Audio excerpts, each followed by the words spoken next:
Untuk materi yang ketiga yaitu perubahan fisiologis ya, berat badan ibu hamil ya, atau IMT, kemudian perubahan fisiologis terkait sistem hematologis pada kehamilan. Ya, untuk selanjutnya kita simak slide-nya ya. Kita melihat ya, ini adalah perubahan ya. Dari gambar ini tampak bahwa ada perubahan. Dari yang sebelah kanan ibunya bisa jalan-jalan, dengar musik, enak ya. Tapi seiring berjalannya usia kehamilan ya, kehamilan yang semakin membesar ya. Anda lihat di sebelah kiri ke atas dan sebelah kiri bawah, di situ sudah mengalami kesulitan, berbagai macam kesulitan ya.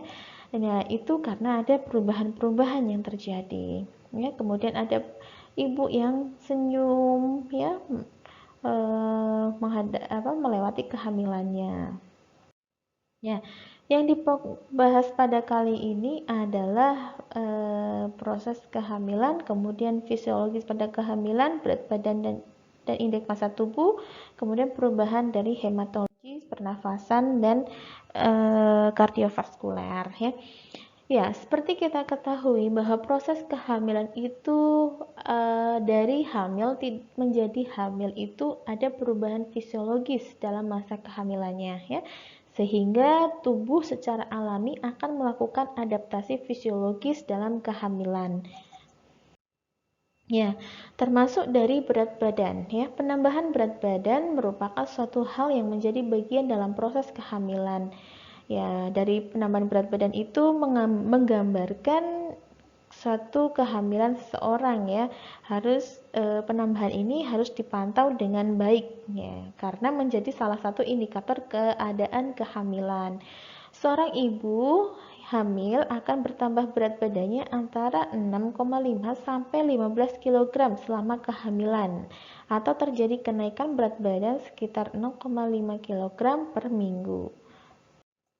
Nah, berat badan ibu yang naik dan yang tidak naik atau turun ya, itu menjadi tanda adanya gangguan gestasional ya, yang bila berat badan ibu naik akan berisiko terjadinya preeklamsi ya, karena di sini adanya peningkatan berat badan ya.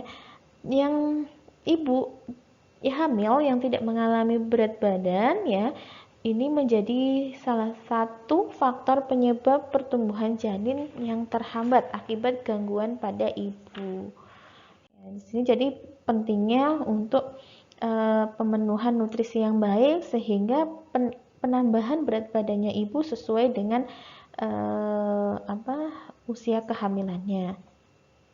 Penyebab kenaikan berat badan adalah bertambahnya komposisi dari uterus ya, seperti kita ketahui di pertemuan yang lalu, tadinya sebesar ibu jari jempol ya, sekarang 1000 gram beratnya ya. Berkembangnya plasenta, kemudian janin dan cairan ketuban yang bertambah ya. Bertambahnya juga volume darah, peningkatan retensi cairan dan produksi lemak selama kehamilan. Penambahan berat badan itu ditentukan ya berdasarkan indeks massa tubuh, yaitu berat badan per tinggi badan dikuadratkan ya. Ya, untuk indeks massa tubuh ya, ini ada standarnya ya. Yang direkomendasikan penambahan berat badan berdasarkan indeks massa tubuh adalah hasil perhitungan IMT sebelum hamil ya. Penambahan yang disarankan adalah 0,5 kg per minggu kalau pada wanita kurus ya. Kalau yang gemuk cukup 0,3 kg per minggu ya. Seperti yang kita jelaskan pada pertemuan sebelumnya. Jadi Anda kalau mau hamil sekarang coba dihitung, Anda termasuk dalam kategori indeks massa tubuhnya apa gitu. Dari IMT sama dengan berat badan dibagi tinggi badan dikuadratkan. Nah, tinggi badannya ini dibuat dalam satuan meter ya, baru dikuadratkan. Ya. Nah, penambahan berat badan ini ditentukan dari pengaturan pola makan yang disediakan. Ya, sekarang bukan 4/5 sempurna lagi ya, tetapi gizi seimbang. Ya, efek dari kenaikan berat badan yang berlebih ya, kita bisa lihat mungkin janinnya malah kecil ya. Gitu. Jadi pertumbuhan janinnya yang kecil karena apa? Mungkin karena gangguan metabolisme di dalam tubuh ibu yang tidak bisa memecah makanan menjadi molekul-molekul yang paling kecil yang bisa mudah diserap oleh janin ya, sehingga janinnya kecil ya. Ini biasanya terjadi pada pasien-pasien dengan diabetes. Kemudian janin besar ya, menyebabkan distosia bahu ya. Tandanya ya, bayinya tidak bisa lahir atau panggulnya normal, bayinya tidak bisa lahir ya melalui pervaginam, atau terjadi peningkatan tekanan darah ya, bisa tekanan darah tinggi ya. Selama kehamilan, peningkatan kadar hormon tertentu dibuat dalam plasenta ya, sehingga nutrisi membantu pergeseran dari ibu ke janin. Hormon yang lain diproduksi oleh plasenta untuk membantu mencegah ibu dari mengembangkan gula darah rendah ya. Kemudian ketergantungan toleransi glukosa progresif ya, membuat insulin lebih banyak. Di sini namun jika pankreas tidak dapat memproduksi insulin yang cukup untuk mengatasi efek dari peningkatan hormon selama kehamilan, maka kadar gula darah akan naik dan mengakibatkan gestasional diabetes mellitus atau diabetes pada saat kehamilan. Jadi sebelum hamil tidak mengalami kadar gulanya normal, tapi saat hamil dia mengalami diabetes. Jadi disebut dengan gestasional diabetes mellitus. Nah, sehingga perlu pemantauan yang dilakukan oleh bidan ya pada ibu hamil, dan ibu hamil juga harus kontrol ke bidan ya untuk memantau berat badannya. Pemantauan berat badan yaitu dengan cara menghitung perkiraan penambahan berat badan yang disarankan dengan menghitung IMT serta menentukan status ibu ya.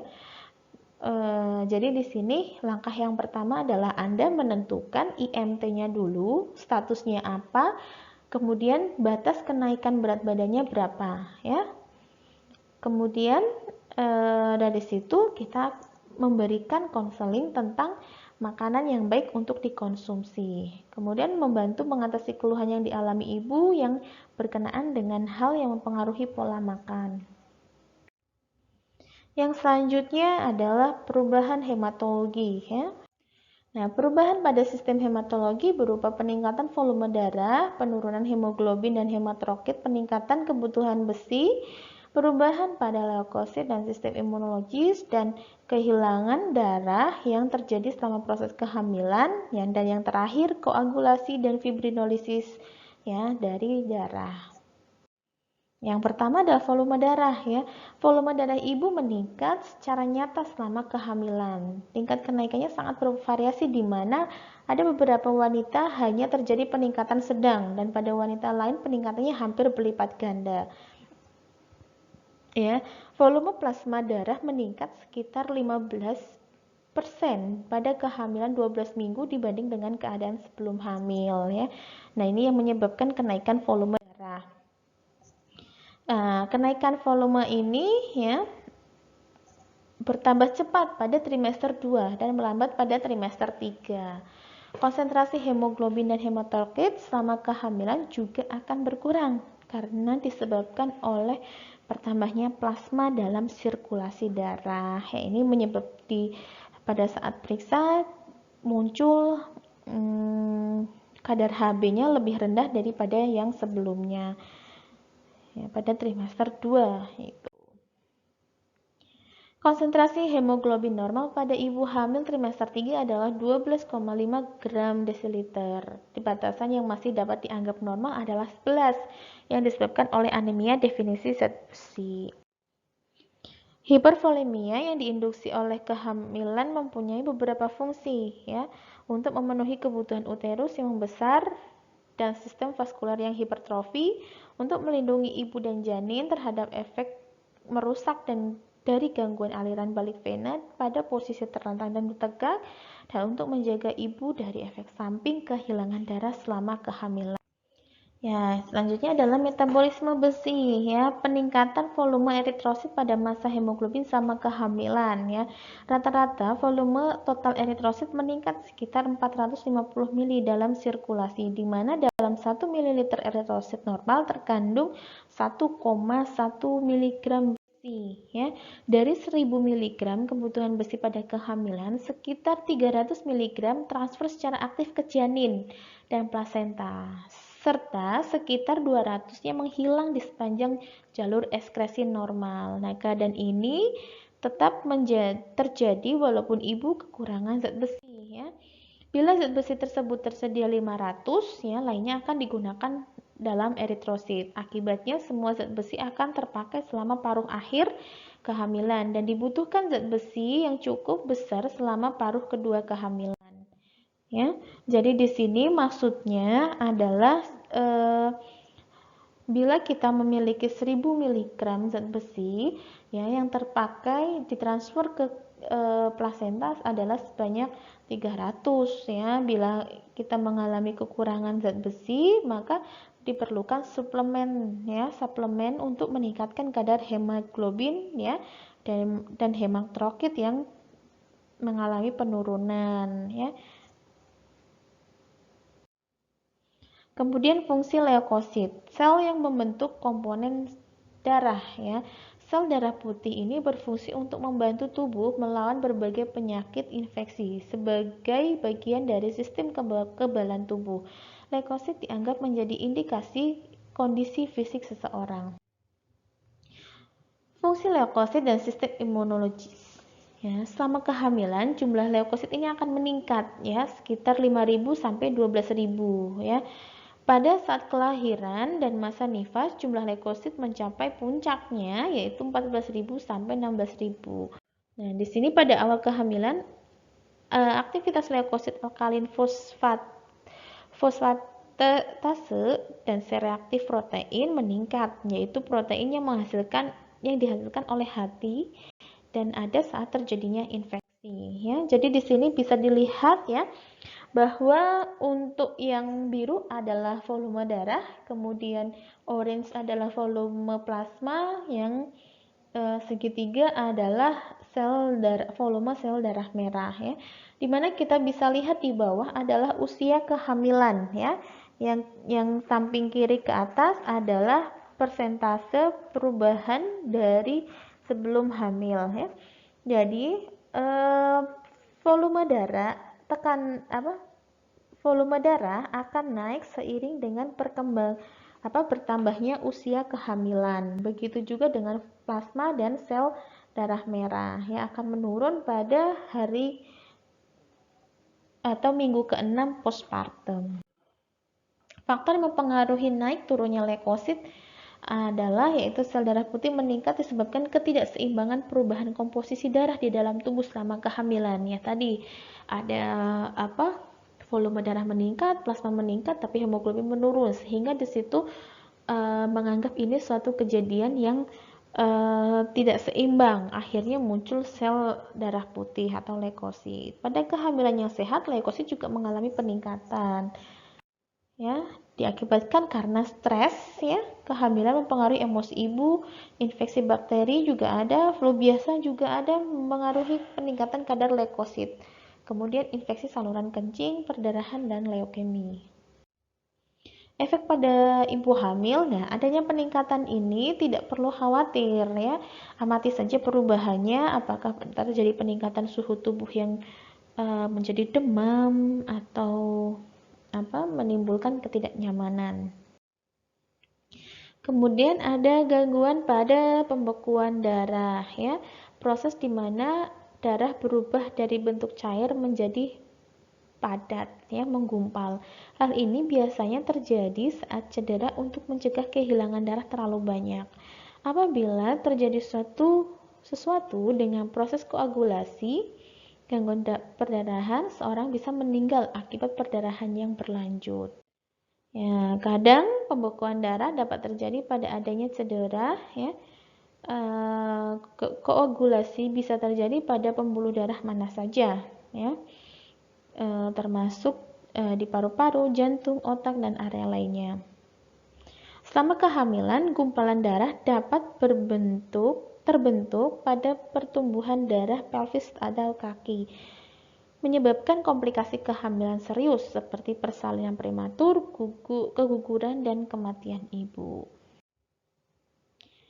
Hal yang dapat menyebabkan gangguan koagulasi. Nah, seringkali masalah dengan koagulasi bersifat menurun ya, namun beberapa faktor tertentu dapat membuat Anda lebih rentan terhadap gangguan perdarahan seperti penyakit hati, jumlah sel darah merah yang rendah, defisiensi vitamin K, dan efek samping obat-obatan. Jadi, ada yang mempengaruhi sistem pembekuan darahnya. Faktor risiko untuk gangguan pembekuan darah meliputi, nah ini yang paling sering adalah karena obesitas ya, dan kehamilan.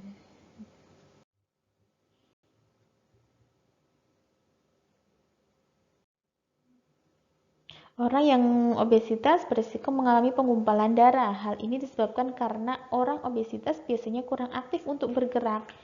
Kurang gerak dalam jangka waktu yang lama memungkinkan darah menjadi menumpuk ya. Untuk meningkatkan aktivitas gerak tubuh maka perlu dilakukan olahraga ya. Selain bergerak, olahraga juga harus menurunkan berat badan. Begitu.